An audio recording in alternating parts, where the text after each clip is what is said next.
नमस्कार मंडळी. तर आज आपण बनवणार आहोत बाहेरून क्रिस्पी आणि आतून सॉफ्ट असे हिरव्या वाटाण्याचे कटलेट. तर चला तर बघूया. त्यासाठी मिक्सरच्या भांड्यात बॉईल मटार घालून घेऊ. त्यामध्येच 2 ते 3 मिरच्या, लसूण आणि आलं घालून आपल्याला जाडसर असं वाटून घ्यायचं आहे. तोपर्यंत तुम्ही अशाच नवीन रेसिपींसाठी चॅनलला जाऊन सबस्क्राईब करा. इथे आपलं वाटून झालेलं आहे. सगळं एका बाउलमध्ये काढून घेऊ.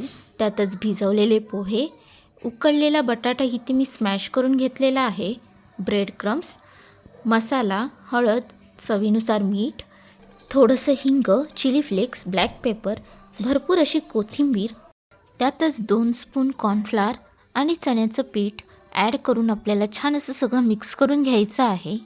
तर इथे आपला डो तयार झालेला आहे. तर आता पिठाचा गोळा करून आपल्याला इथे कटलेटचा शेप द्यायचा आहे. त्याला आता कॉर्नफ्लॉरच्या स्लरीमध्ये डीप करून आपल्याला वरून ब्रेड क्रम्सची कोटिंग लावून घ्यायची आहे. आणि असेच सगळे कटलेट मी इथे तयार करून घेते. तर इथे मी एका साईडला तेल गरम करायला ठेवले होते. त्यातच आता मी सगळे कटलेट ॲड करून घेत आहे. तुम्ही डीप फ्राय किंवा शॅलो फ्रायही करू शकता. आता दोन्ही साईडने गोल्डन ब्राऊन होईपर्यंत कटलेट आपल्याला फ्राय करून घ्यायचे आहेत.